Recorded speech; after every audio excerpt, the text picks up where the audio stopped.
কণ্ঠ audio book চ্যানেলে সবাইকে স্বাগতম।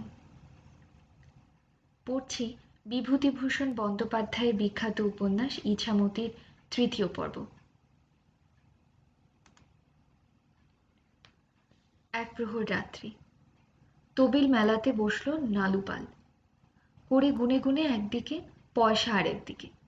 2 টাকা 7 আনা 5 করা। নালুপাল আশ্চর্য হয়ে গেল। একবেলায় প্রায় 2.5 টাকা বিক্রি। এ বিশ্বাস করা শক্ত। সোনার দোকানটুকু মা সিদ্ধেশ্বরীর কৃপায় এখন এইরকম যদি চলে রোজ রোজ, তবেই 2.5 টাকা একবেলায় বিক্রি। নালুপাল কখনো ভাবেনি। সামান্য মশলার বেসাতি করে বেড়াতো হাটে হাটে।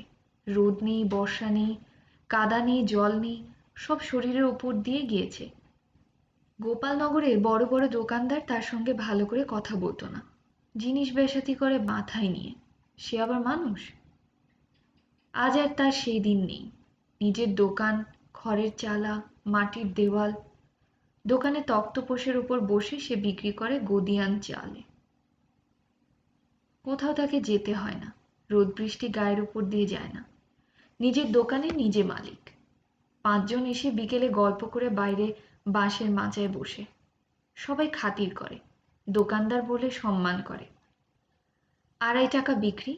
এতে সে যত আশ্চর্য হোক, এর বেশি তাকে তুলতে হবে। 5 টাকার দাঁড় করাতে যদি পারে দৈনিক বিক্রি, তবে সে গোবর্ধন পালের উপযুক্ত পুত্র। মা সিদ্ধেশ্বরী সেদিন যেন দেন। নালুপাল কিছু ধানের জমির চেষ্টায় ঘুরছে আজ কিছুদিন ধরে। রাত্রে বাড়ি গিয়ে সে ঠিক করলে সাতবেড়ের কানাই মণ্ডলের কাছে কাল সকালে উঠেই সে যাবে। সাতবেড়ের ভালো ধানি জমি আছে বিলের ধারে, সে খবর পেয়েছে। বিয়ে? ও কথাটা হরিনাপিত মিথ্যে বলেনি কিছু। বিয়ে করে বউ না আনলে সংসার মানায়? তার সন্ধানে ভালো মেয়েও সে দেখে রেখেছে। বিনোদপুরের অম্বিক প্রামাণিকের সে জমে তুলসীকে। সেবার তুলসী জল দিতে এসে বেলতলায় দাঁড়িয়ে তার দিকে চেয়েছিল। 2 বার চেয়েছিল, নালু লক্ষ্য করেছে। তুলসীর বয়স 11 বছরের কম হবে না। শ্যামাঙ্গী মেয়ে, বড় বড় চোখ, হাত পায়ের গড়ন কি চমৎকার যে ওর! চোখে না দেখলে বোঝানো যাবে না। বিনোদপুরের মাসির বাড়ি আজকাল মাঝে মাঝে যাতায়াত করার মূলেই যে মাসির পাড়ায় অম্বিক প্রামাণিকের এই মেয়েটি, তা হয়তো স্বয়ং মাসিও খবর রাখেন না। কিন্তু না, কথা তা নয়। বিয়ে করতে চাইলে তুলসীর বাবা হাতে স্বর্গ পাবেন সে জানে। বিয়ে করতে হলে এমন একটি শ্বশুর দরকার যে তার ভালো অভিভাবক হতে পারে। সে নিজে অভিভাবক শূন্য। তার পেছনে দাঁড়িয়ে তাকে উৎসাহ দেবার কেউ নেই। বিপদে আপদে পরামর্শ করবার কেউ নেই। বাবা মারা যাওয়ার পর একা তাকে জুঝতে হয়েছে সংসারের মধ্যে। বিনোদ প্রামাণিক ওই গ্রামের ছোট আড়তদার। সর্ষে কলাই মুগ কেনাবেচা করে। খড়ের চালা আছে খান 2 বাড়িতে। এমন কিছু অবস্থাপন্ন গৃহস্থ নয়। হঠাৎ হাত পাতলে 50-100 বার করবার মতো সঙ্গতি নেই ওদের। নালুর এখন কিন্তু সেটাও দরকার। ব্যবসার জন্য টাকা দরকার। মাল সস্তায় পাওয়া যাচ্ছে, এখনই বায়না করতে হবে। এ সময়ে ব্যবসা আরো বড় করে ফাঁদতে পারত। ব্যবসা সে বুঝেছে, কিন্তু টাকা দেবে কে? নালুর মা ভাত নিয়ে বসেছিল রান্নাঘরের দাওয়ায়। ও আসতেই বললে, বাবা নালু এলি? কতক্ষণ যে বসে ঢুলুনি নেমেছে চোখে। ভাত বাড়ো, খিদে পেয়েছে। হাত পা ধুয়ে আয়। ময়না জল রেখে দিয়েছে ছেঁচ তলায়। ময়না কোথায়? ঘুমোচ্ছে। এর মধ্যে ঘুম? ও মা, কি বলিস? ছেলে মানুষের চোখে ঘুম আসে না এত রাত্রি? পরের বাড়ি যেতে হবে যে, না হয় আর 1 বছর। তারা খাটিয়ে নেবে, তবে খেতে দেবে। বসে খেতে দেবে না। চোখে ঘুম এলি তারা শুনবে না। নালু ভাত খেতে বসল। উচ্ছে, চচ্চড়ি আর কলাইয়ের ডাল, ব্যাস আর কিছু না। রাঙা আউশ চালের ভাত আর কলইয়ের ডাল মেখে খাবার সময় তার মুখে এমন একটি তৃপ্তির রেখা ফুটে উঠল, যা বসে দেখবার উপভোগ করবার মতো। ময়না এসে বললে, দাদা, তামাক সাজি আন। তুমি নাকি আমায় বকছিলে ঘুমুইছি বলে? মা বলছে। বকছি তো, ধাড়ি মোষ, সংসারে কাজ নেই, এত সকালে ঘুম কেন? বেশ করব। যত বড় মুখ নয় তত বড় কথা। মোলোজা। গাল দিও না দাদা, বলে দিচ্ছি। তোমার খাই না পড়ি। তবে কার খাস পড়িস ও পোড়ার মুখী? মার। মা তোমাকে এনে দেয় রোজগার করে? ধুচুনি মাথায় দোজবরে বুড়ো বর যদি তোর না আনি। ইস, বুঁটি দিয়ে নাক কেটে দেবো না বুড়ো বরের। হ্যাঁ দাদা, তুমি আমাদের বৌদিদিকে কবে আনছো? তোমায় আগে পার করি তবে সে কথা। তোমার মতো খানদার ননদকে বাড়ি থেকে না তাড়িয়ে। আহা, কথার কি ছিরি! খানদার ননদ! দেখো তখন বৌদিদির কত কাজ করে দেবে। আমার পালকি কই? পালকি পাইনি। পোড়ানো থাকে না তো। শুরু পোটোকে বলে রেখেছি রথের সময় রং করে দেবে। পুতুলের বিয়ে দেব আষাঢ় মাসে, তার আগে কিনে দিতে হবে পালকি। না যদি দাও তবে যা তামাক সেজে আন। বাজে বকুনি রেখে দে। ময়না তামাক সেজে এনে দিল। অল্প কয়েক টান দিয়েই নালুপালে একটা মাদুর দাওয়ায় টেনে নিয়ে শুয়ে পড়ল। গ্রীষ্মকাল, আতা ফুলের সুমিষ্ট গন্ধ বাতাসে। আকাশে সামান্য একটু জ্যোৎস্না উঠেছে কৃষ্ণা তিথির। নন্দীদের বাগানে শেয়াল ডেকে উঠল। রাত হয়েছে নিতান্ত কমও নয়। এ পাড়া নিশুতি হয়ে এসেছে। ময়না আবার এসে বললে, পা টিপে দেব? না তুই যা। ভারী আমার। দিই না, রাত হয়েছে, শুগে যা। কাল সকালে আমায় ডেকে দিবি। সাত বেড়েতে যাব জমি দেখতে। ডাকবো, পা টিপতে হবে না তো? না তুই যা। নালুপাল বাড়ি ফিরবার পথে সন্ন্যাসীর আখড়ায় একটা করে আদলা পয়সা দিয়ে যায় প্রতি রাত্রে। দেবদ্বিজে ওর ভক্তি। ব্যবসায় উন্নতি তো হবেই ওদের দয়ায়। সন্ন্যাসিনীর আশ্রম বাঁওড়ের ধারে রাস্তার পাশে প্রাচীন এক বট বৃক্ষতলে। নিবিড় সাই বাবলা বনের আড়ালে, রাস্তা থেকে দেখা যায় না। সন্ন্যাসিনীর বাড়ি ধোপা খোলা। সে নাকি হঠাৎ স্বপ্নে পেয়েছিল এ গ্রামের এই প্রাচীন বটতলার জঙ্গলে শ্মশানকালীর পীঠস্থান ৩৫০ বছর ধরে লুকানো। তাই সে এখানে এসে জঙ্গল কেটে আশ্রম বসিয়েছিল বছর ৭ আগে। এখন তার অনেক শিষ্য সেবক। পুজো আচ্চা ধন্য দিতে আসে ভিন্ন গ্রামের কত লোক। সন্ধ্যার পরে যারা আসে, মইচি গাছের জঙ্গল ঘেঁষে যে খড়ের নিচু ঘরখানা, যার মাথার উপর বটগাছের ডালটা, সেখানে বাসা বেঁধেছে অজস্র বাবুই। যেখানে ঝোলে কলাবাদুরের পাল, রাত্রের অন্ধকারে সেই ঘরটির দাওয়ায় বসে ওরা গাঁজার আড্ডা জমায়। নালুকে বললে ছিহরি জেলে। ক্যাডা গা? নালু? হ্যাঁ। কি করতে এলে? মায়ের বৃত্তিটা দিয়ে যাই, রোজ আসি। বৃত্তি? হ্যাঁ গো। কত? 10 করা, আধ পয়সা। বসো, একটু দোয়া ছাড়বা না? না, ওসব চলে না। বসো তোমরা। আর কে আছে? নেই এখন কেউ। হরিবৈষ্ণব আসে, মনোযোগী আছে, দাড়ি কর্মকার আসে, হাফেজ আসে, মনসুর নিকিরি আসে। নালুকে একটা কথা বলতে গিয়ে বড় অবাক হয়ে গেল। তার চোখকে যেন বিশ্বাস করা শক্ত হয়ে উঠল। দেওয়ানবাড়ির জামাই বাড়ুজ্জে মশাইকে সে হঠাৎ দেখতে পেলে অশ্বত্থতলার দিকে আসতে। উনিও কি এখানে গাঁজার আড্ডায়? নালু দাঁড়ালো চু করে দাওয়ার বাইরে ছেঁচ তলায়। ভবানী বাড়ুজ্জে এসে বটতলায় বসলেন আসনের সামনে। মূর্তি নেই, ত্রিশূল বসানো সিঁদুর ল্যাপা একটা উঁচু জায়গা আছে গাছতলায়। আসন বলা হয় তাকেই। ভবানী বাড়ুজ্জে এক মনে বসে থাকবার পরে সন্ন্যাসিনী সেখানে এসে বসলো তার পাশেই। সন্ন্যাসিনীর রং কালো, বয়স ৩৫-৩৬। মুখশ্রী তারকা রাক্ষসীকে লজ্জা দেয়। মাথার দুদিক থেকে দুটি লম্বা জট এসে কোলের উপর পড়েছে। ভবানী বললেন, কি খেপি, খবর কি? ঠাকুর, কি খবর বলো? সাধনা টাধনা করছো? আপনাদের দয়া, যেতে হারি ডোম। কি সাধনা করব আমরা ঠাকুর? আজও আসন সিদ্ধি হলো না দেবতা। আমি আসবো সামনের অমাবস্যাতে, দেখিয়ে দেব প্রণালীটা।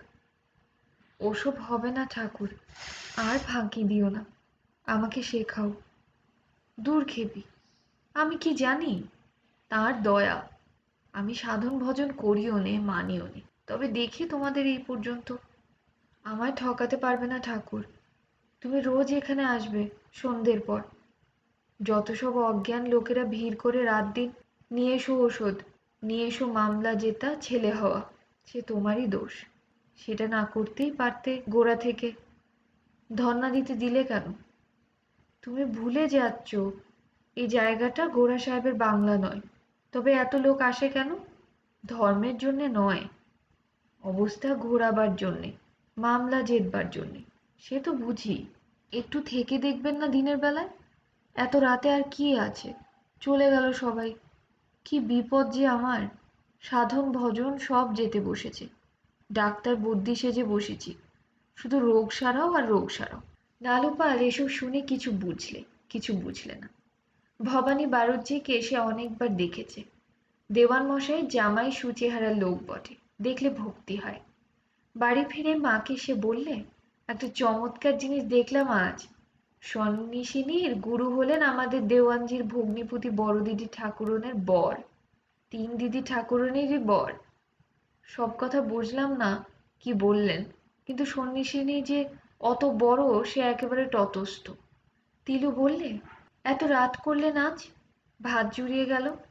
নীলু এদিকে আয়, জায়গা করে দে। বিলু কোথায়? নীলু চোখ মুছতে মুছতে এলো। রান্নাঘরের দাওয়া ঝাঁট দিতে দিতে বললে, বিলু ঘুমিয়ে পড়েছে। কোথায় ছিলেন নাগর এত রাত অবধি? নতুন কিছু জুটলো কোথাও? ভবানী বাড়ুজ্যে অপ্রসন্ন মুখে বললেন, তোমার কেবল যত হি হি হি। হ্যাঁ, হাসলেই মিটে গেল। কি করতে হবে শুনি তবে? দেখো গে লোকে কি করছে। মানুষ হয়ে জন্মে আর কিছু করবে না, শুধু খাবে আর বাজে বকবে। ওগো, অত উপদেশ দিতে হবে না আপনার। আপনি পরকালের ইহকালে সর্বস্ব আমাদের। আর কিছু করতে হয় সে আপনি করুন গিয়ে। আমরা ডুমুরের ডাল না দিয়ে ভাত খাবো আর আপনার সঙ্গে ঝগড়া করব, এতেই আমাদের স্বর্গ। খেয়ে উঠে খোকাকে ধরুন। ভবানী খেয়ে উঠে খোকনকে আদর করলেন কতক্ষণ ধরে। 8 মাসের সুন্দর শিশু, তিলুর খোকা। সে হাবলার মতো বিস্ময়ের দৃষ্টিতে বাবার মুখের দিকে চেয়ে থাকে। তারপর অকারণে একগাল হাসি হাসে দন্তবিহীন মুখে। বলে ওঠে, গ গ গ গ। ভবানী বলেন, ঠিক ঠিক, হেইয়া, গ গ গ গ। ঠিক বাবা। খোকা বিস্ময়ের দৃষ্টিতে নিজের হাতখানা নিজের চোখের সামনে ঘুরিয়ে ঘুরিয়ে দেখে, যেন কত আশ্চর্য জিনিস। ভবানীর সামনে অনন্ত আকাশের এক ফালি, মাসবনে জোনাকি জ্বলছে। অন্ধকারে পাকা ফুলের গন্ধের সঙ্গে বনমালতী এবং ঘেরোল ফুলের গন্ধ। নক্ষত্র উঠেছে এখানে ওখানে আকাশে। কত বড় আকাশ, কত নক্ষত্র। চাঁদ উঠেছে কৃষ্ণা তৃতীয়ার। পূর্ব দিগন্ত আলো হয়েছে। এই ফুল, এই অন্ধকার, এই অবোধ শিশু, এই নক্ষত্র ওঠা আকাশ সবই এক হাতের তৈরি বড় ছবি। ভবানী অবাক হয়ে যান ওর খোকার মতোই। তিলু বললে, খোকনের ভাত দেবেন কবে? ভাত হবে উপনয়নের সময়। ও মা, সে আবার কি কথা? তা হয় না, আপনি অন্নপ্রাশনের দিনক্ষণ দেখুন। ও বললেই চলবে না। তোমাদের বাঙাল দেশে এরকম, আমাদের আরেক রকম। ওসব চলবে না আমাদের নদের শান্তিপুরের সমাজে। তুমি ওকে একটু আদর করো দেখি। তিলু তার সুন্দর মুখখানি খোকনের মুখের কাছে নিয়ে গিয়ে কানের মাকড়ি দুলিয়ে দুলিয়ে অনবদ্য ভঙ্গিতে আদর করতে লাগলো। ও খোকন, ও শুনলু, তুমি কার খোকন? তুমি কার শুনলু? কার মানকু? সঙ্গে সঙ্গে খোকন মায়ের চুল ক্ষুদ্র এক রত্তি হাতের মুঠো দিয়ে অক্ষম আকর্ষণে টেনে এনে মায়ের মাথার লুটন্ত কালো চুলের কয়েক গাছি নিজের মুখের কাছে এনে খাবার চেষ্টা করলেন। তারপর দন্তবিহীন একগাল হাসি হাসলে মায়ের মুখের দিকে চেয়ে। ভবানী বাড়ুজ্যে একবার আকাশের দিকে চাইলেন। নক্ষত্র খচিত অনন্ত আকাশ, নিচে এই মা ও ছেলের ছবি। অমনি স্নেহময়ী মা আছেন এই বিশ্ব প্রকৃতির মধ্যে লুকিয়ে, নইলে এই মা, এই স্নেহ এখানে থাকতো না। ভবানী বাড়ুজ্যে ভাবেন। ভবানী কত পথে পথে বেরিয়েছেন, কত পর্বতে সাধু সন্ন্যাসীর খোঁজ করেছেন, কত যোগাভ্যাস করেছেন। আজকাল এই মা ছেলের গভীর যোগাযোগের কাছে তার সকল যোগ ভেসে গিয়েছে। অনুভূতি সর্বাশ্রয়ী সর্বমঙ্গলকর সে অনুভূতির দ্বারপথে বিশ্বের রহস্য যেন সবটা চোখে পড়ল। ক্ষণ শাশ্বতীর অমরত্ব আসা যাওয়ার পথের এই রেখায় যুগে যুগে কবি, ঋষি ও মর্মী সাধকেরা খোঁজেননি কি? তিনি আছেন, তাই এই মা আছে, ছেলে আছে, ফুল আছে, স্নেহ আছে, আত্মত্যাগ আছে, সেবা আছে, প্রেমিকা আছে, প্রেমিক আছে। ভবানীর মনে আছে তিনি একবার কানপুরে একজন প্রসিদ্ধ খেয়াল গায়কের গান শুনেছিলেন। তার নাম ছিল কানহাইয়া লাল শান্তারা। প্রসিদ্ধ গায়ক হনুমান দাসজির তিনি ছিলেন গুরুভাই। আস্থায়ীর বাণীটি শ্রোতাদের সামনে নিখুঁত পাকা সুরে শুনিয়ে নিয়ে তারপর এমন সুন্দর অলংকার সৃষ্টি করতেন, এমন মধুর সুরলহরী ভেসে আসতো তার কণ্ঠ থেকে, সুরপুরের বীণানিক্কণের মতো, যে কতকাল আগে শুনলেও আজও যখনই চোখ বোঝেন ভবানী শুনতে পান ৩০ বছর আগে শোনা সেই অপূর্ব দরবারি কানাড়া সুরপুঞ্জ। বড় শিল্পী সবার অলক্ষ্যে কখন যে মনোহরণ করেন, কখন তার অমর বাণী দরদের সঙ্গে প্রবেশ করিয়ে দেন মানুষের অন্তরতম অন্তরটিতে। ভবানী বিস্মিত হয়ে উঠলেন। এই মা ও শিশুর মধ্যেও সে অমর শিল্পীর বাণী। অন্য ভাষায় লেখা আছে, কেউ পড়তে পারে, কেউ পারে না। বাইরে বাঁশ গাছে রাত চড়াকি পাখি ডাকছে, জিউল গাছের বউলের মধু খেতে যাচ্ছে পাখিটা। জেলেরা আলোয় মাছ ধরছে বাঁওড়ে, ঠক ঠক শব্দ হচ্ছে তার। আলোয় মাছ ধরতে হলে নৌকার উপর ঠক ঠক শব্দ করতে হয়। এ ভবানী বাড়ুজ্যে এদেশে এসে দেখেছেন। বেশ দেশ। ইছামতির স্নিগ্ধ জলধারা তার মনের উপরকার কত ময়লা ধুয়ে মুছে দিয়েছে। সংসারের রহস্য যারা প্রত্যক্ষ করতে ইচ্ছে করে তারা চোখ খুলে যেন বেড়ায় সব সময়। সংসার বর্জন করে নয়, সংসারে থেকেই সেই দৃষ্টি লাভ করতে পারার মন্ত্র ইছামতি যেন তাকে দান করে। কলসমনা অমৃতধারা বাহিনী ইছামতি। যে বাণী মনে নতুন আশা আনন্দ আনে না, সে আবার কোন ঈশ্বরের বাণী? তিলু বললে, সত্যি বলুন, কবে ভাত দেবেন? তুমিও যেমন, আমরা গরিব। তোমার বাপের বাড়ি মান বজায় রেখে দিতে গেলে কত লোককে নেমন্তন্ন করতে হবে, সে এক হইচই কাণ্ড হবে। আমি ঝামেলা পছন্দ করিনি। সব ঝামেলা পোয়াবো আমি, আপনাকে কিছু ভাবতে হবে না। যা বোঝো করো। খরচ কেমন হবে? চাল ডাল আনবো বাপের বাড়ি থেকে, 2 টাকার তরকারি 1 গাড়ি হবে, 5খানা গুড় 5 ছিকে, 1/2 মণ দুধ 1 টাকা, 1 মণ মাছ 12-15 টাকা। আবার কি, কত লোক খাবে? 200 লোক খাবে ওর মধ্যে। আবার হিসেব আছে, দাদার লোকজন খাওয়ানোর বাতিক আছে, বছরে যজ্ঞি লেগেই আছে আমাদের বাড়ি। 30 টাকার উপর যাবে না। তুমি তো বলে খালাস, 30 টাকা সোজা টাকা। তোমার কি, বড় মানুষের মেয়ে, দিব্যি বলে বসলে। তিলু রাগ ভরে ঘাড় বাঁকিয়ে বললে, আমি শুনবো না, দিতেই হবে খোকার ভাত। নীলু কোথা থেকে এসে বললে, দেবেন না ভাত? তবে বিয়ে করবার শখ হয়েছিল কেন? ভবানী তিরস্কারের সুরে বললেন, তুমি কেন এখানে? আমাদের কথা হচ্ছে। নীলু বললে, আমারও বুঝি ছেলে নয়? বেশ, তাই কি? তাই এই খোকনের ভাত দিতে হবে সামনের দিন। ভবানী বাড়ুজ্যের নবজাত পুত্রটির অন্নপ্রাশন। তিলু রাত্রে নাড়ু তৈরি করলে পাড়ার মেয়েদের সঙ্গে পুরো 5 ঝুড়ি। খোকা দেখতে খুব সুন্দর হয়েছে, যে দেখে সেই ভালোবাসে। তিলু খোকার জন্য 1 ছড়া সোনার হার গড়িয়ে দিয়েছে দাদাকে বলে। রাজারাম নিজের হাতে সোনার হার ছড়া ভাগ্নের গলায় পরিয়ে দিলেন। তিলুদের অবস্থা এমন কিছু নয়, তবুও গ্রামের কাউকে ভবানী বাড়ুজ্যে বাদ দিলেন না। আগের দিন পাড়ার মেয়েরা এসে পর্বত প্রমাণ তরকারি করতে বসল। সারা রাত জেগে সবাই মাছ কাটলে ও ভাজলে।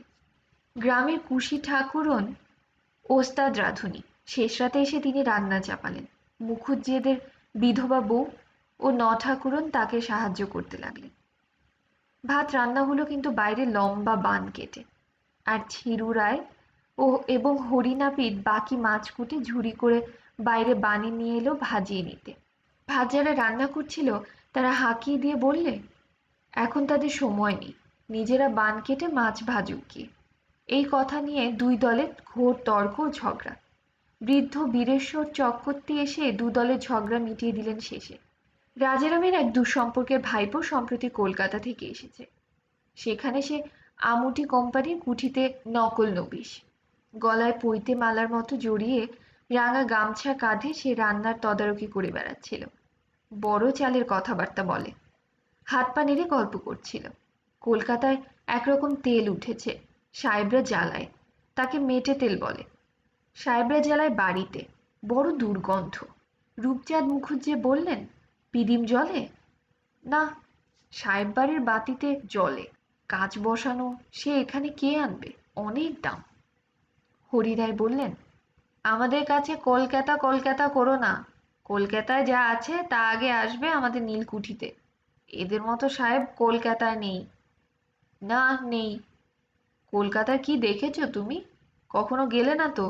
নৌকা করে চলো, নিয়ে যাব। আচ্ছা, নাকি কলের গাড়ি উঠেছে সাহেবদের দেশে? নীলকুঠির নদের চাঁদ মণ্ডল শুনেছি ছোট সাহেবের মুখে। ওদের দেশ থেকে নাকি কাগজে ছেপে পাঠিয়েছে কলের গাড়ি। ভবানী বাড়ুজ্যে খোকাকে কোলে নিয়ে পাড়া প্রদক্ষিণ করতে চললেন। পেছনে পেছনে স্বয়ং রাজারাম চললেন ফুল আর খই ছড়াতে ছড়াতে। দিনুমুচি ঢোল বাজাতে বাজাতে চলল। বাঁশি বাজাতে বাজাতে চলল তার ছেলে। রায়পাড়া, ঘোষপাড়া ও পুবের পাড়া ঘুরে এলেন ভবানী বাড়ুজ্যে, অতটুকু শিশুকে কোলে করে নিয়ে। বাড়ি বাড়ি শাঁখ বাজতে লাগলো। মেয়েরা ঝুঁকে দেখতে এলো খোকাকে। ব্রাহ্মণ ভোজনের সময় নিমন্ত্রিতদের মধ্যে পরস্পর প্রতিযোগিতা হতে লাগলো, কে কত কলাইয়ের ডাল খেতে পারে, কে কত মাছ খেতে পারে। মিষ্টি শুধু নারকেলের নাড়ু। খেতে বসে অনেকে বললেন, এমন নারকোলের নাড়ু তারা অনেক কাল খাননি। অন্য কোনো মিষ্টির রেওয়াজ ছিল না দেশে। এক একজন লোক 7-8 গন্ডা নারকেলের নাড়ু আরও অতগুলো অন্নপ্রাশনের জন্য ভাজা আনন্দ নাড়ু উড়িয়ে দিলে অনায়াসে। ব্রাহ্মণ ভোজন প্রায় শেষ হয়েছে এমন সময় কুখ্যাত হলা পেকে বাড়িতে ঢুকে সাষ্টাঙ্গে প্রণাম করলে ভবানী বাড়ুজ্যেকে। ভবানী ওকে চিনতেন না, নবাগত লোক এই গ্রামে। অন্য সকালে তাকে খুব খাতির করতে লাগলো। রাজারাম বললেন, এসো বাবা হলধর, বাবা বসো। ফণি চক্রবর্তী বললেন, বাবা হলধর, শরীর গতিক ভালো? দুর্দান্ত ডাকাতের সর্দার, রণপা পরে 40 ক্রোশ রাস্তা রাতারাতি পার হওয়ার ওস্তাদ। অগুন্তি নরহত্যাকারী ও লুটেরা। সম্প্রতি জেল ফেরত হলাপেকে সবিনয়ে হাত জোড় করে বললে, আপনাদের শ্রীচরণের আশীর্বাদে বাবা ঠাকুর। কবে এলে? এলাম শনিবার বেলা বাবা ঠাকুর। আজ এখানে দুটো পেরসাদ পাবো ব্রাহ্মণের পাতের। হ্যাঁ হ্যাঁ বাবা, বসো। হলাপেকে নীলকুঠির কোর্টের বিচারে ডাকাতির অপরাধে 3 বৎসর জেলে প্রেরিত হয়েছিল। গ্রামের লোক সভয়ে দেখলে সে খালাস পেয়ে ফিরেছে।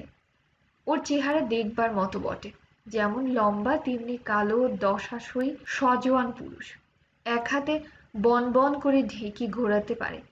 অমন লাঠির ওস্তাদ এদেশে নেই, একেবারে নির্ভীক। নীলকুঠির মুডি সাহেবের টমটম গাড়ি উল্টে দিয়েছিল ঘোড়ামারির মাঠের ধারে। তবে ভরসা এই, দেবদ্বিজে নাকি ওর অগাধ ভক্তি। ব্রাহ্মণের বাড়ি সে ডাকাতি করেছে বলে শোনা যায়নি, যদিও এ কথায় খুব বেশি ভরসা পান না এই অঞ্চলের ব্রাহ্মণেরা। হলাপেকে খেতে বসলে সবাই তাকে ঘিরে দাঁড়ালো। সবাই বলতে লাগলো, বাবা হলধর, ভালো করে খাও। হলধর অবশ্যই বলবার আবশ্যক রাখলে না কারো। 2 কাঠা চালের ভাত, 2 হাঁড়ি কলাইয়ের ডাল, 1 হাঁড়ি পায়েস, 18 গন্ডা নারকেলের নাড়ু, 1 খোড়া অম্বল আর 2 ঘটি জল খেয়ে সে ভোজন পর্ব সমাধা করলে। তারপর বললে, খোকার মুখ দেখব। তিলু শুনে ভয় পেয়ে বলল, ও মা, ও খুনি ডাকাত, ওর সামনে খোকারে বার করব না আমি। শেষ পর্যন্ত ভবানী বাড়ুজ্যে নিজে খোকাকে কোলে নিয়ে হলাপেকের কোলে তুলে দিতেই সে গাঁট থেকে একছড়া সোনার হার বের করে খোকার গলায় পরিয়ে দিয়ে বললে, আমার আর কিছু নেই দাদা ভাই, এ ছেলেও তোমারে দিলাম। নারায়ণের সেবা হলো আমার। ভবানী সন্দিগ্ধ দৃষ্টিতে হার ছড়ার দিকে চেয়ে বললে, না, এ হার তুমি দিও না। দামি জিনিসটা কেন দেবে, বরং কিছু মিষ্টি কিনে দাও। হলাপেকে হেসে বললে, বাবা ঠাকুর, আপনি যা ভাবছেন তা নয়। এই লুটের মাল নয়, আমার ঘরের মানুষের গলার হার ছিল। তিনি স্বর্গে গিয়েছে আজ 22-23 বছর। আমার ভিটেতে ভাঁড়ের মধ্যে পোঁতা ছিল। কালেরে তুলে তেঁতুল দিয়ে মেজেছি। অনেক পাপ করেছি জীবনে। ব্রাহ্মণকে আমি মানি নে বাবা ঠাকুর, সব দুষ্ট। খোকা ঠাকুর নিষ্পাপ নারায়ণ, ওর গলায় হাড় পরিয়ে আমার পরকালের কাজ হলো। আশীর্বাদ করুন। উপস্থিত সকলে খুব বাহবা দিলে হলাপিকে। ভবানী নিজেকে বিপন্ন বোধ করলেন বড়। তিলুকে নিয়ে এসে দেখাতে তিলুও বললে, এ আপনি ওকে ফেরত দিন, খোকনের গলায় ও দিতে মন সরে না। নেবে না বলিনি ভাবছ? মনে কষ্ট পাবে। হাত জোর করে বলি, বলুক গে, আপনি ফেরত দিয়ে আসুন। সে আর হয় না। যতই পাপী হোক, নত হয়ে যখন মাপ চায়, নিজের ভুল বুঝতে পারে, তার উপর রাগ করি কি করে? না হয় এরপর হাড় ভেঙে সোনা গলিয়ে কোনো সৎ কাজে দান করলেই হবে। তিলু আর কোনো প্রতিবাদ করলে না, কিন্তু তার মুখ দেখে মনে হলো সে মন খুলে সায় দিচ্ছে না এই প্রস্তাবে। হলাপিকে সেই দিনটি থেকে রোজ আসতে আরম্ভ করলে ভবানী বাড়ুজ্যের কাছে। কোনো কথা বলে না, শুধু একবার খোকনকে ডেকে দেখে চলে যায়। একদিন ভবানী বললেন, শোনো হে, বসো। সামান্য বৃষ্টি হয়েছে বিকেলে, ভিজে বাতাসে বকুল ফুলের সুগন্ধ। হলাপিকে এসে বসে নিজের হাতে তামাক সেজে ভবানী বাড়ুজ্যেকে দিলে। এখানে সে যখনই এসে বসে, তখন যেন সে অন্যরকম লোক হয়ে যায়। নিজের মুখে নিজের কৃত নানা অপরাধের কথা বলে, কিন্তু গর্বের সুরে নয়, একটি ক্ষীণ অনুতাপের সুর বরং ধরা পড়ে ওর কথার মধ্যে। বাবা ঠাকুর, যা করে ফেলেছি তার আর কি করব। সেবার গোসাই বাড়ির দোতলায় উঠলাম বাঁশ দিয়ে। ছাদে উঠি দেখি স্বামী স্ত্রী শুয়ে আছে। স্বামী তেমনি জোয়ান, আমারে মারতে এলো বর্ষা তুলে। পারলাম লাথি ছুঁড়ে, মেয়েটা আগে মলো। স্বামী ঘুরে পড়ল, মুখে থান থান রক্ত উঠতে লাগলো। দুজনেই সাবার। বলো কি? হ্যাঁ বাবা ঠাকুর, যা করে ফেলেছি তা বলতে দোষ কি? তখন যৌবন বয়স ছিল, তা তো বুঝতাম না। এখন বুঝতে পেরে কষ্ট পাই মনে। রণপা, চড়ো কেমন, কত দূর যাও? এখন আর তত চড়িনি। সেবার হলুদ পুকুরে ঘোষদের বাড়ি লুট করে রাত দুপুরের সময় রণপা চালিয়ে বেরুলাম। ভোরের আগে নিজের গায়ে ফিরলেন। 11 কোষ রাস্তা। ওর চেয়ে বেশি যাও না? একবার 15 কোষ পর্যন্ত গেলাম। নন্দীপুর থেকে কামার পেরে মুর্শিদ মোড়লের গোলাবাড়ি। এইবার ওসব ছেড়ে দাও, ভগবানের নাম করো। তাই তো আপনার কাছে যাতায়াত করি বাবা ঠাকুর। আপনাকে দেখে কেমন হয়েছে জানি নে, মনটা কেমন করে ওঠে আপনারে দেখলে। একটা উপায় হবেই আপনার এখানে এলি, মনটা বলে। উপায় হবে, অন্যায় কাজ একেবারে ছেড়ে না দিলে কিন্তু কিছুই করতে পারা যাবে না, বলে দিচ্ছি। হলাপিকে হঠাৎ ভবানী বাড়ুজ্যের পা ছুঁয়ে বললে, আপনার দয়া বাবা ঠাকুর, আপনার আশীর্বাদে হলধর জমকেও ডরায় না। রণ পা চড়িয়ে জমের মুন্ডু কেটে আনতে পারি, যেমন সেবার এনেলাম ঘোরের ডাঙায় তুষ্ট কোলের মুন্ডু। শুনবেন সে গল্প? হলাপিকে অট্ট হাস্য করে উঠল। ভবানী বাড়ুজ্যে দেখতে পেলেন পরকালের ভয়ে কাতর ভীরু হলধর ঘোষকে নয়, নির্ভীক দুর্জয় অমিত তেজ হলাপিকে। সে মানুষের মুন্ডু নিয়ে খেলা করেছে, যেমন কিনা ছেলেপিলেরা খেলে পিটুলের ফল নিয়ে। এই বিশাল আকায় বিশাল ভুজ হলাপিকে মোহাম্মদগুরের শ্লোক শুনবার জন্য তৈরি নেই। নরহন্তা দস্যু আসলে যা তাই আছে। ভবানী বাড়ুজ্যে 1.5 বছরের মধ্যেই এই গ্রামকে, এই অঞ্চলকে বড় ভালোবাসলেন। এমন ছায়াবহুল দেশ তিনি কোথাও দেখেননি জীবনে। বইচি, বাঁশ, নিম, সোদাল, রড়া, কুঁচলতার বনছোপ, দিনে রাতে শালিক, দোয়েল, ছাতারে আর বউকথা ক পাখির কাকলি। ঋতুতে ঋতুতে কত কি বন ফুলের সমাবেশ। কোনো মাসেই ফুল বাদ যায় না। বনে বনে ধুন্দুলের ফুল, রাধালতার ফুল, কেয়া, বিল্ব পুষ্প, আমের বউল, বকুল, শুঁয়ো, বন চটকা, নাটা কাঁটার ফুল। ইছামতির ধারে এদেশে লোকের বাস নেই। নদীর ধারে বনঝোপের সমাবেশ খুব বেশি। ভবানী বাড়ুজ্যে একটি সাধন কুঠির নির্মাণ করে সাধন ভজন করবেন, বিবাহের সময় থেকেই এ তার ইচ্ছে ছিল। কিন্তু ইছামতির ধারে অধিকাংশ জমি চাষের সময় নীলকুঠির আমিনে নীলের চাষের জন্য চিহ্নিত করে যায়। খালি জমি পাওয়া কঠিন। ভবানী বাড়ুজ্যেও আদৌ বৈষয়িক নন। ওসব জমি জমার হাঙ্গামে জড়ানোর চেয়ে নিস্তব্ধ বিকেলে দিব্যি নির্জনে গাঙের ধারে এক যজ্ঞী ডুমুর গাছের ছায়ায় বসে থাকেন। বেশ কাজ চলে যাচ্ছে। জীবন কদিন, কেন বা ওসব ঝঞ্ঝাটের মধ্যে গিয়ে পড়বেন? ভালোই আছেন। তার এক গুরুভ্রাতা পশ্চিমে মির্জাপুরের কাছে কোন পাহাড়ের তলায় আশ্রমে থাকেন। খুব বড় বেদান্তের পণ্ডিত। সন্ন্যাস আশ্রমের নাম চৈতন্য ভারতী পরমহংসদেব। আগে নাম ছিল গোপেশ্বর রায়। ভবানীর সঙ্গে অনেকদিন একই টোলে ব্যাকরণ পড়েছেন। তারপর গোপেশ্বর কিছুকাল জমিদারের দপ্তরে কাজ করেন পাটুলি বলাগড়ের সুপ্রসিদ্ধ রায়বাবুদের এস্টেটে। হঠাৎ কেন সন্ন্যাসী হয়ে বেরিয়ে চলে যান সে খবর ভবানী জানেন না। কিন্তু মির্জাপুরের আশ্রমে বসবার পরে ভবানী বাড়ুজ্যেকে দু চারখানা চিঠি দিতেন। সেই সন্ন্যাসী গোপেশ্বর তথা চৈতন্য ভারতী পরমহংস একদিন এসে হাজির ভবানী বাড়ুজ্যের বাড়ি। এক মুখ আধ পাকা আধ কাঁচা দাড়ি, গেরুয়া পরনে, চিমটে হাতে, বগলে ক্ষুদ্র বিছানা। তিলু খুব যত্ন আদর করলে। ঘরের মধ্যে থাকবেন না, বাইরে বাঁশতলায় একটা কম্বল বিছিয়ে বসে থাকেন সারাদিন। ভবানী বললেন, পরমহংসদেব সাপে কামড়াবে, তখন আমায় দোষ দিও না যেন। চৈতন্য ভারতী বলেন, কিছু হবে না ভাই, বেশ আছি। কি খাবে? সব। মাছ মাংস? কোনো আপত্তি নেই, তবে খাই না আজকাল, পেটে সহ্য হয় না। আমার স্ত্রীর হাতে খাবে? সপাক, যা তোমার ইচ্ছে। তিলুকে কথাটা বলতেই তিলু বিনীতভাবে সন্ন্যাসীর কাছে এসে হাত জোড় করে দাঁড়িয়ে বললে, দাদা। পরমহংস বললেন, কি? আপনি আমার হাতে রান্না খাবেন না? কারো হাতে খাইনি দিদি, তবে ইচ্ছে হয়ে থাকে রেঁধে দিতে পারো। মাছ মাংস করো না। মাছের ঝোল? না। কই মাছ দাদা? তুমি দেখছি নাছোড় বান্দা, যা খুশি করো গিয়ে। সেই থেকে তিলু শুচি শুদ্ধ হয়ে সন্ন্যাসী রান্না রাঁধে। বিলু নীলু যত্ন করে খাবার আসন করে তাকে খেতে ডাকে। তিন বোনে পরিবেশন করে ভবানী বাড়ুজ্যে ও সন্ন্যাসীকে। ইছামতির ধারে যজ্ঞী ডুমুর গাছতলায় সন্ধ্যার দিকে দুজনে বসেছেন। পরমহংস বললেন, হে, একে রক্ষা নেই, আবার তিনটি। কুলীনের মেয়ে স্বামী হয় না জানো তো। সমাজে এদের জন্য আমাদের মন কাঁদে। সাধন ভজন এ জন্মে না হয় আগামী জন্মে হবে। মানুষের দুঃখ তো ঘোচায় এ জন্মে। কি কষ্ট যে এদেশের কুলীন ব্রাহ্মণের মেয়ের। মেয়ে তিনটি বড় ভালো। তোমার খোকাকেও বেশ লাগলো।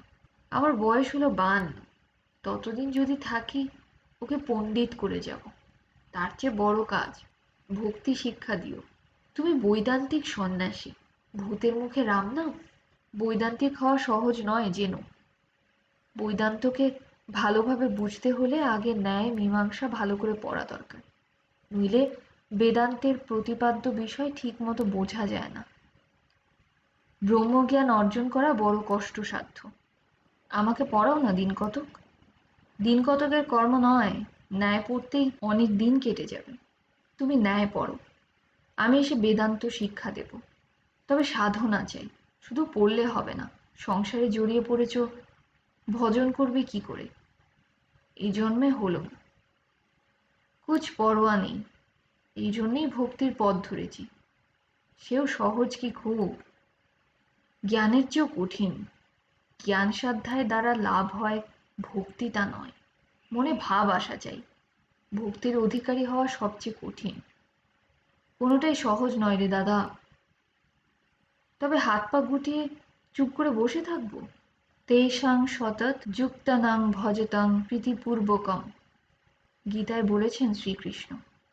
তাতে চিত্ত নিযুক্ত রাখলে তিনি তাকে পাবার বুদ্ধি দান করেন।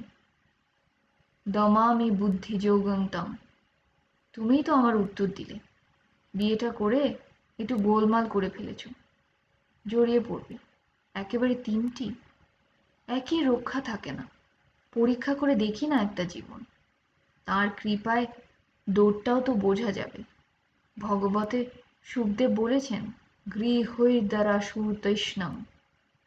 গৃহস্থের মতো ভোগ দ্বারা পুত্র স্ত্রী নিয়ে ঘর করবার বাসনা দূর করবে, তাই করছি। তাহলে এতকাল পরিব্রাজক হয়ে তীর্থে বেড়ালে কেন, যদি গৃহস্থ সাজবার বাসনাই মনে ছিল তোমার? ভেবেছিলাম বাসনা ক্ষয় হয়েছে, পরে দেখলাম রয়েছে, তবে ক্ষয়ই করি। সুখদেবের কথাই বলি, তপ্তৈষণ সর্বে যুযুর্ধীরস্ত পৌবনম। সকল বাসনা ত্যাগ করে পরে তপবনে যাবে, কিন্তু বাসনা থাকতে নয়। সংসার করলে ভগবানকে ডাকতে নেই, তাই বা তোমায় কে বলেছে? ডাকতে নেই কেউ বলেনি, ডাকা যায় না এই কথাই বলেছে। জ্ঞানও হয় না, ভক্তিও হয় না। বেশ দেখব। ভগবান তোমাদের মতো অত কড়া নয়। অন্তত আমি বিশ্বাস করি না যে সংসারে থাকলে ভক্তি লাভ হয় না। সংসার তবে ভগবান সৃষ্টি করলেন কেন?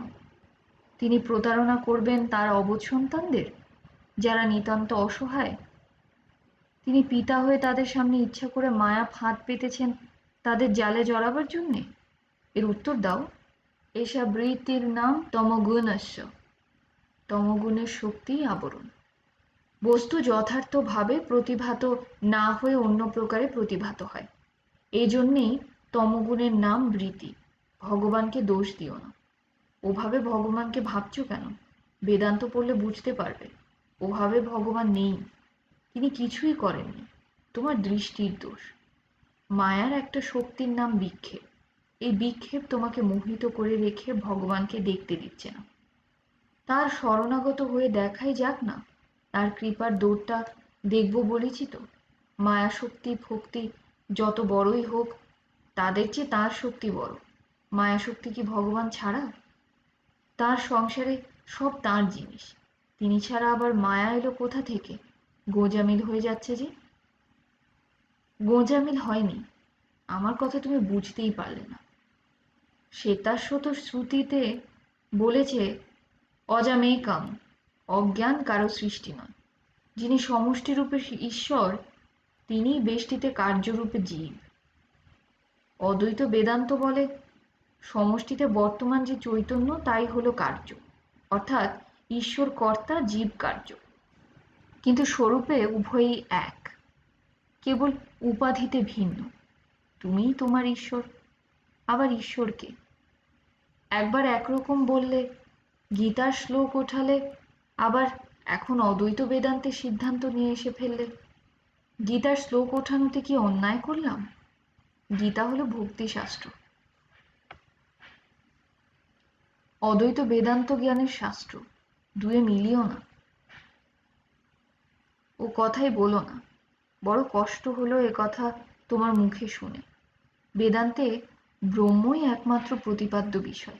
অন্য সব দর্শনই ঈশ্বরকে স্বীকারই করেনি। একমাত্র বেদান্তেই ব্রহ্মকে খাড়া করে বসেছে। সে বেদান্ত নিরীশ্বরবাদী। নিরীশ্বরবাদী বলিনি, ভক্তিশাস্ত্র নয় বলেছি। তুমি কিছুই জানো না। তোমাকে এবার আমি চিৎসুখী আর খণ্ডন খণ্ড খাদ্য পড়াবো। তুমি বুঝবে কি অসাধারণ শ্রদ্ধার সঙ্গে তারা ব্রহ্মকে সন্ধান করেছে। তবে বড় শক্ত দুর্বোগাহ গ্রন্থ।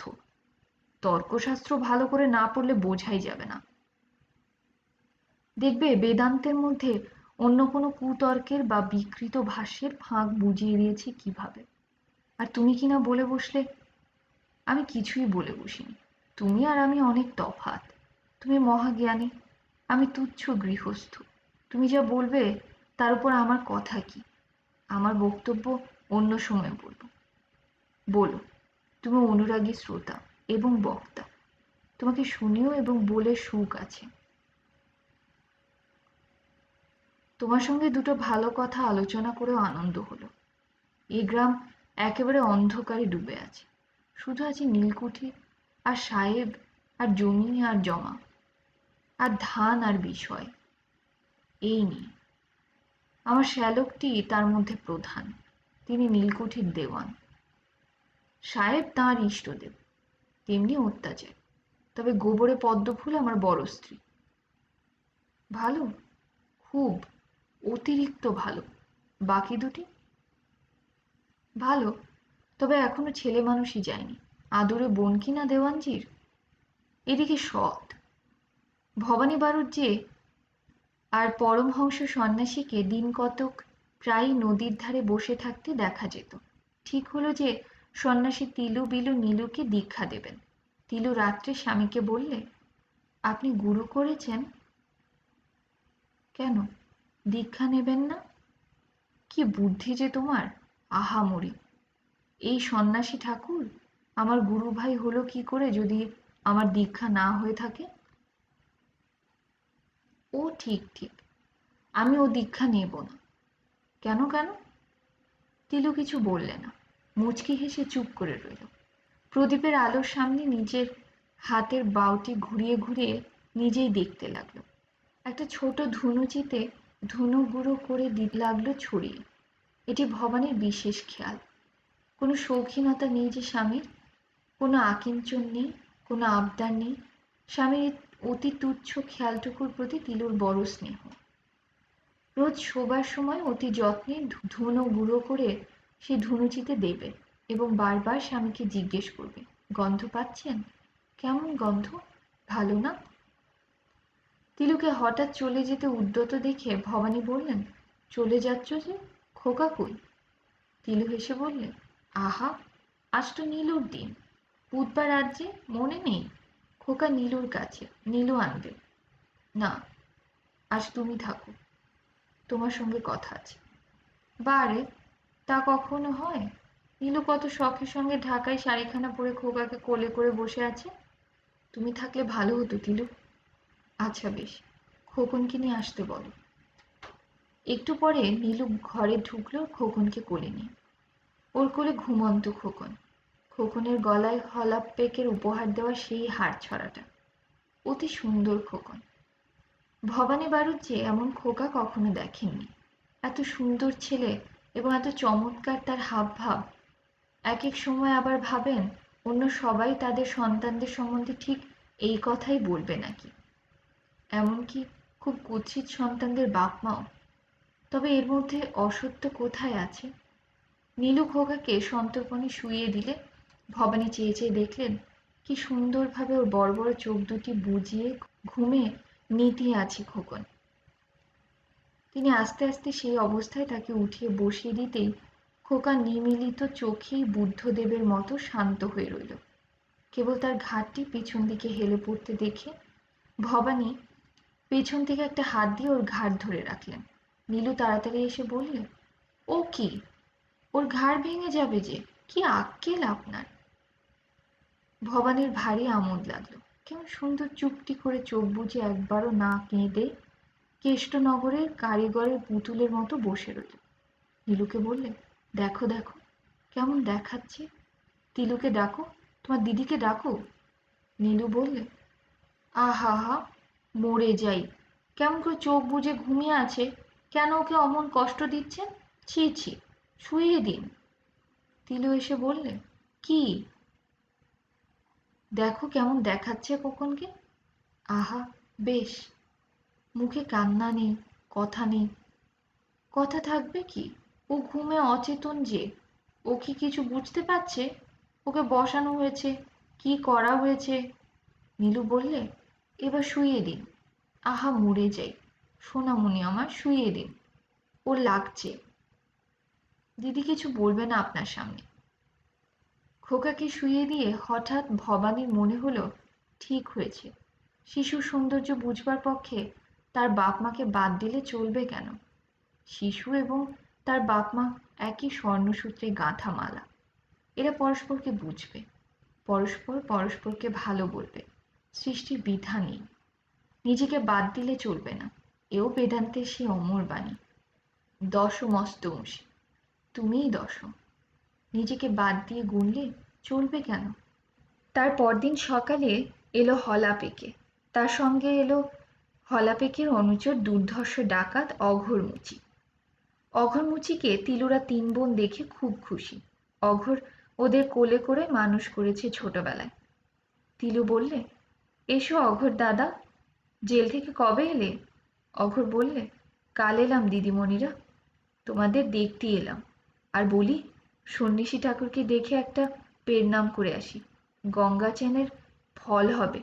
কোথায় তিনি? তিনি বাড়ি থাকেন কারো? ওই বাঁশতলায় ধুনি জ্বালিয়ে বসে আছেন দেখো গিয়ে। অঘোর দাদা বসো, কাঁঠাল খাবে?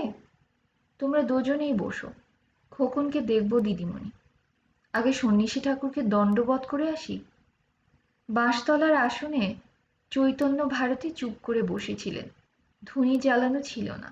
হলা পেকে আর অঘোর মুচি গিয়ে সাষ্টাঙ্গে প্রণাম করল। সন্ন্যাসী বললেন, কে? মোরা বাবা। হলা পেকে বললে, এ আমার সাগরেদ অঘোর, গারদ থেকে কাল খালাস পেয়েছে। এই গাঁয়েই বাড়ি। জেল হয়েছিল কেন? আপনার কাছে নুকোবো কেন বাবা? ডাকাতি করেলাম দুজনেই হাজত হয়ে এলো।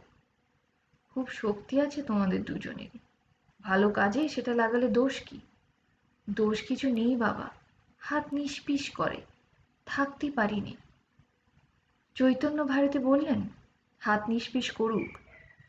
যে মনটা তোমাকে ব্যস্ত করে সেটা সর্বদা সৎ কাজে লাগিয়ে রাখো, মন আপনিই ভালো হবে। হলা পেকে বসে বসে শুনলে।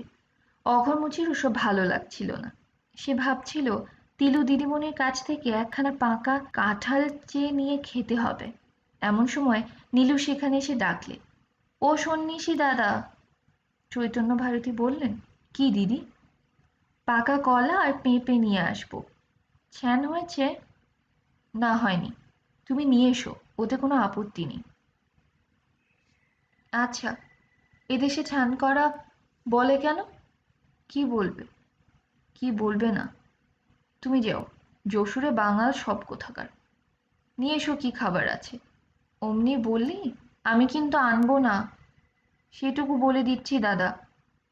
হলা পেকে দাঁড়িয়ে উঠে বললে, তাহলে মুই রণপাপড়ি? সন্ন্যাসী হেসে বললেন, রণপাপড়ি কি হবে? আপনার জন্য কলামূলো সঙ্গেরও করে নিয়ে আসি। নীলু দিদি তো চটে গিয়েছে। অঘরমুচি বললে, মোর জন্য একখানা পাকা কাঁঠাল। ও দিদিমণি, বড্ড খিদে নেগেছে। নীলু বললে, যাও বাড়ি গিয়ে বড় দিদি বলে ডাক দিও, বড়দি দেবে এখন। না দিদি, তুমি চলো, বড়দি এখুনি বকবে এমন।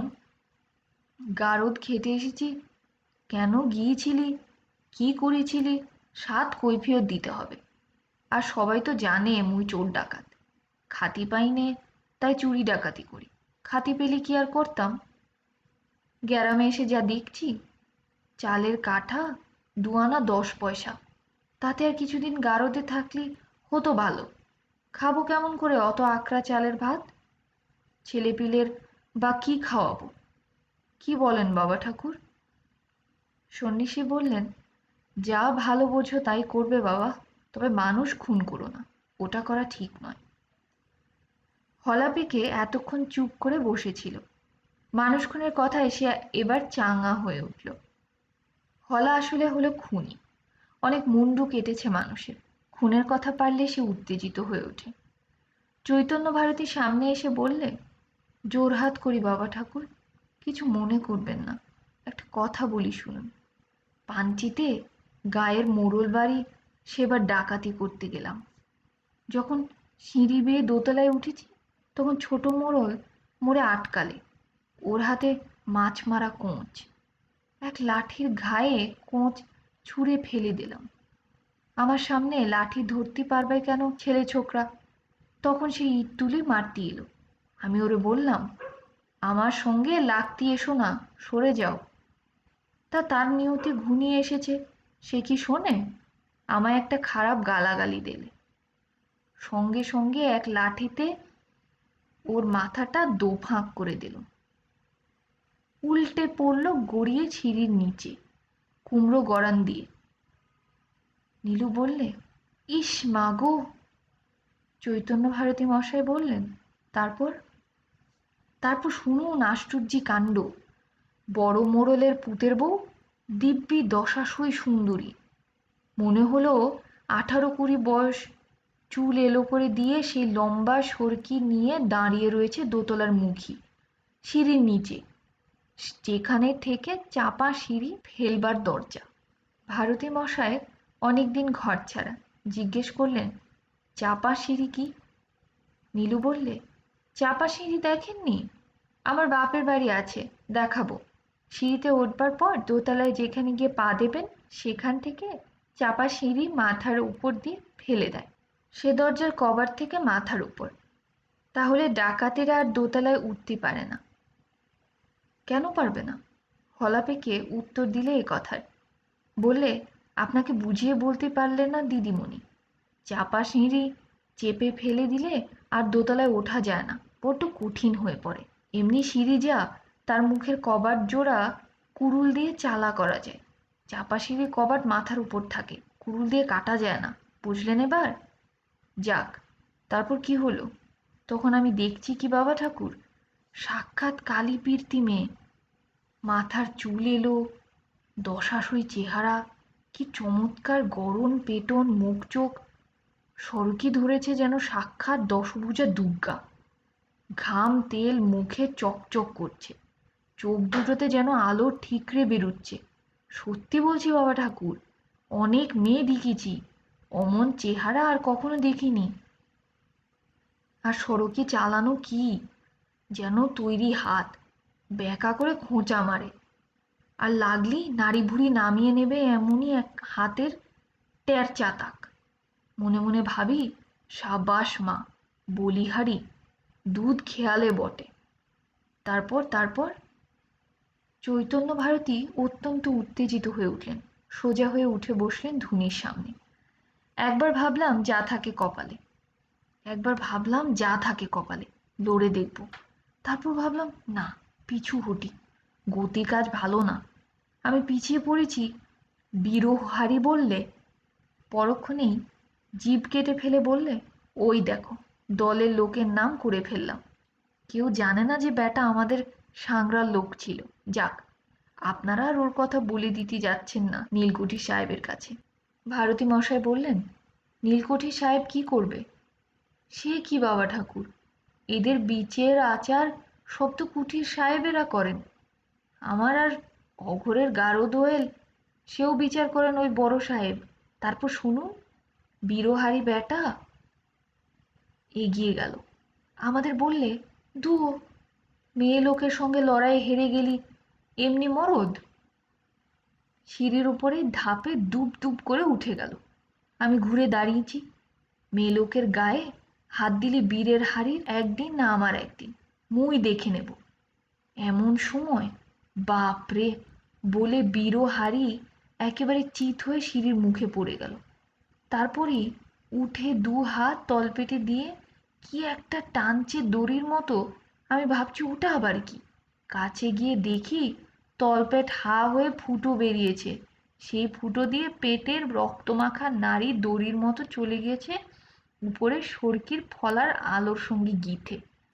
সরকি যত টান দিচ্ছে বৌমা, ওর পেটের নাড়িভুড়ি ততই হরহর করে বেরিয়ে বেরিয়ে চলছে ওপর বাগে। আর বেশিক্ষণ না, চোখ পাল্টাতেই আমি গিয়ে ওরে পাজা কোলা করে তুলি, বাইরে নিয়ে এসে বসলাম। একটু জল পাইনে যে ওর মৃত্যুকালে মুখে দিই, কারণ আমি তো বুঝছি ওর হয়ে এলো। ভারতী মশাই বললেন, সেই সরকিতে গাঁথা নাড়িটা?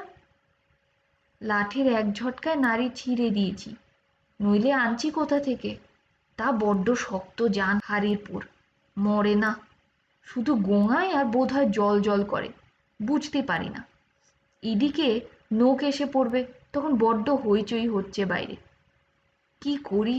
বাড়ির পেছনে একটা ডোবা পর্যন্ত ওরে পাঁজা করে নিয়ে গেলাম।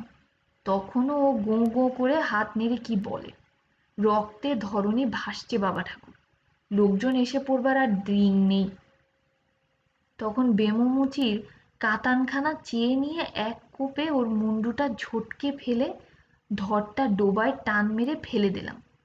মুন্ডুটা সাথে নিয়ে এলাম, কেননা তাহলে লাশ শনাক্ত করতেই পারবে না। বেটা বিরোহারির মুন্ডু চোখ চেয়ে মোর দিকে চেয়ে বলে, যেন আমারে বকুনি দিচ্ছে। এখনো যেন চোখ দুটো মুই দেখতে পাই, যেন মোর দিকে চেয়ে কত কি বলছে মোরে। তারপর সে বউটির কি হলো কিছু জানি নে, তবে 2 মাস পরে ফকির সেজে আবার গিয়েছিলাম মোড়ল বাড়ির সে বউটারে দেখবো বলে। দুটো ভিক্ষে দাও মা ঠাকুরন। যেমন বলেছি অমনি তিনি এসে মোড়ে ভিক্ষা দিলেন। বেলা তখন দুপুর, রাত্রি ভালো দেখতে পাই না। মুখের দিকে তাকিয়ে দেখি জগদ্ধাত্রী পীরতিমে, দশাশই চেহারা, হরতেলের মতো রং। দেখে ভক্তি হলো। বললাম, মা খিদে পেয়েছে। মা বললেন, কি খাবা? বললাম, যা দেবা। তখন তিনি বাড়ির মধ্যে গিয়ে আধকুচি চিড়ে মুরকি এনে আমার হাতে ঝুলিয়ে দিলেন। মুই মুসলমান সেজেছি, গড় হয়ে পেরনাম করলে সন্দেহ করতে পারে, তাই হাত তুলে বললাম, সালাম মা বলে চলে এলাম। কিন্তু ইচ্ছে হচ্ছিল দু পায়ের ধুলো মাথায় নিয়ে লুটিয়ে পেরনাম করি, তারপর চলে এলাম। নীলু এতক্ষণ কাঠের পুতুলের মতো দাঁড়িয়ে শুনছিল। এইবার বললে, সে যদি মরে গিয়েছে দাদা, তবে আবার তোমাদের দলের লোক বলে জিভ কাটলে কেন? সে কিসে মরেছে তা আজও কেউ জানে না। দিদিমণি, তুমি কি বোঝো? নীলকঠির লোক গিয়ে তার দুটো ছেলেকে উস্তন কুস্তন করবে, বলবে তোর বাবা কনে গিয়েছে। এ আজ 6-7 বছরের কথা। লোক জানে বিরোহারি গঙ্গার ধারে আর একটা বিয়ে করে সেখানে বাস করছে। মোর সাংরার লোক রটিয়ে দিয়েছে। ওর ছেলে দুটো এখন লাঙল চষতে পারে। বড় ছেলেটা খুব জোয়ান হবে ওর বাবার মতো। বউটিকে আর দেখনি? না। তারপরে 2 বছর গারদবাস, সে অন্য কারণে। এ ডাকাতি কিনারা হয়নি। চৈতন্য ভারতী বললেন, তোমার মুখে এ কাহিনী শুনে ভাবছি বৌমার সঙ্গে আমি দেখা করে আসব। তারা কি জাত বললে? সদ্গোপ।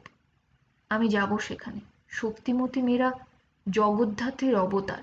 তুমি ঠিকই বলেছ। বাবা ঠাকুর, আপনি বোধহয় এদিকে আর কখনো আসেননি, থাকেনও না। অমন কিন্তু এখানে আরো 2-4টে আছে, তবে ভদ্দর গেরস্ত বাড়িতে আর দেখিনি ওই বউটি ছাড়া।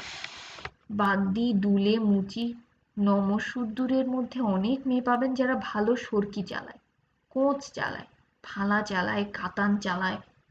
নীলু বললে, আমি জানি, সেবার নীলকুঠির ডাঙ্গায় দাদা স্বচক্ষে দেখেছেন। ঘরের ছোট্ট চালাঘরের মধ্যে থেকে দুটো দুলেদের বউ এমন তীর চালাচ্ছে, নীলকুঠির বরকন্দাজ হটে গেল। বাবা, বড় খুশি হলাম শুনে দিদি। ব্রহ্মদর্শনের আনন্দ হয় যদি এই শক্তিমতী মেয়েদের একবার সাক্ষাৎ পাই। জয় মা জগদম্বা। ভবানী বাড়ুজ্যে এই সময় গাড়ু হাতে কোথা থেকে আসছিলেন। সেখান থেকে বলে উঠলেন, আরে ও কি ভায়া, একেবারে মা জগদম্বা? না, বৈদান্তিক জ্ঞানীর ইয়েটা একেবারে নষ্ট করে দিলে। এতক্ষণ শুনছিলেন বিভূতিভূষণ বন্দ্যোপাধ্যায়ের ইছামতির 3য় পর্ব। পরবর্তী পর্ব শুনতে সাবস্ক্রাইব করে সাথে থাকুন। ধন্যবাদ।